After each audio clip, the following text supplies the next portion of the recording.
Sir അടിയന്തര പരിഹാരം ഉണ്ടാകേണ്ട പല വിഷയങ്ങളുമുണ്ട്. അതിലൊന്നും ശ്രദ്ധ കേന്ദ്രീകരിക്കാതെ ഇപ്പോൾ നിർദ്ദേശിച്ചിരിക്കുന്ന കാര്യങ്ങൾ അത് അപ്രായോഗികമാണെന്നുള്ള ചർച്ചകൾ ഉയർന്നു വന്നിരിക്കുകയാണ്. കൂടുതൽ രക്ഷിതാക്കളും അധ്യാപകരും വിദ്യാർത്ഥികളും ഒക്കെ ഈ വിഷയത്തിൽ ആശങ്ക പറയുമ്പോൾ എന്താണ് സാറിന് തോന്നുന്നത്? കേരളം സ്വന്തമായി വേനലവധി മാറ്റിയാൽ എങ്ങനെയായിരിക്കും കേരളത്തിന്റെ സാഹചര്യം?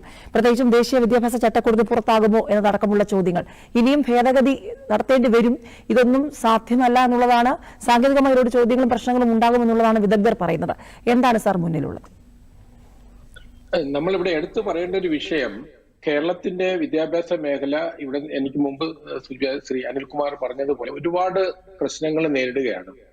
അതിൽ ഏറ്റവും പ്രധാനമായ രണ്ട് വിഷയം, ഒന്ന് നിലവാരത്തിന്റെ കാര്യത്തിൽ നമ്മുടെ വിദ്യാഭ്യാസ മേഖലയെ കുട്ടികൾ പാരന്റ്സിന് അല്ലെങ്കിൽ കുട്ടികൾക്ക് ആകർഷകമാക്കണമെങ്കിൽ അതിൽ നിലവാരം ഉണ്ടാകണം. ഇത് ദേശീയ നിലവാരം മാത്രമല്ല, ആഗോള നിലവാരം ഉണ്ടാകണം നമ്മുടെ വിദ്യാർത്ഥികൾക്ക്. നമ്മുടെ കേരളം ഉൾപ്പെടെ ഇന്ന് ഇന്ത്യ മുഴുവൻ ഇന്റർനാഷണൽ സ്കൂളുകൾ വളരെയധികം ഫ്ലറിഷ് ചെയ്യാണ്. എല്ലാ എല്ലാ സ്ഥലങ്ങളിലും എല്ലാ ജില്ലകളിലും ഇന്ന് ഇന്റർനാഷണൽ സ്കൂളുകളുണ്ട്. ആ തരത്തിൽ കുട്ടികൾ അങ്ങോട്ടേക്ക് പോകുമ്പോഴും നമ്മുടെ വിദ്യാർത്ഥികളുടെ നിലവാരം ഉയർത്തുക എന്നുള്ളതാണ് ഒന്നാമത്. രണ്ടാമത്, ദേശീയ വിദ്യാഭ്യാസ പദ്ധതി പ്രകാരം പുതിയൊരു പാറ്റേൺ വന്നല്ലോ. അതായത് 5+3+3+4 എന്നുള്ളൊരു ഫോർമുല. അത് ദേശീയ തലത്തിൽ നടപ്പാക്കുകയും അത് കേരളത്തിൽ നടപ്പാക്കാതിരിക്കുകയും ചെയ്യുന്ന ഒരു സാഹചര്യമുണ്ടോ, അത് വേറൊരു വിഷയം. ഇവിടെ ബഹുമാനപ്പെട്ട മന്ത്രി പറഞ്ഞ കാര്യങ്ങൾ, ഞാൻ CPM-ന്റെ ഒരു പ്രത്യേകത, അവരുടെ അടിസ്ഥാന പ്രവർത്തന പദ്ധതി തന്നെ അടവ് നയം എന്ന് പറയാറുണ്ട്. അപ്പം സമൂഹത്തിന്റെ ശ്രദ്ധ മാറ്റുന്നതിന് വേണ്ടിയിട്ട് അത് ചിലപ്പോഴും ബിരിയാണി ആയിരിക്കാം, അല്ലെങ്കിൽ മറ്റെന്തെങ്കിലും കാര്യമായിരിക്കും. യഥാർത്ഥത്തിൽ മിനിസ്റ്റർ ബിരിയാണി കൊടുക്കുമെന്ന് പറഞ്ഞിട്ട് സ്കൂൾ തുറന്ന് 2 മാസമായിട്ടും നമ്മുടെ കുട്ടികൾക്ക് ബിരിയാണി എത്തിയിട്ടില്ല എന്നുള്ള ഒരു സത്യമാണ്.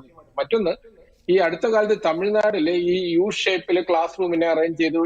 ഈ അടുത്ത കാലത്ത് 1 മാസത്തിന് മുമ്പ് അതിനെ കോപ്പി ചെയ്തുകൊണ്ടാണ് ഇദ്ദേഹം പറഞ്ഞത്. പക്ഷെ ഞാൻ എന്റെ 2 മക്കള് സ്കൂളിൽ പഠിച്ചത് 1998-നും 2010-നും ഇടയ്ക്കുള്ള, അല്ലെങ്കിൽ 12-നും ഇടയ്ക്കുള്ള കാലഘട്ടത്തിൽ അവര് പഠിച്ച സ്കൂൾ, ഞാൻ ചങ്ങനാശ്ശേരിയിലായിരുന്നു അന്ന്.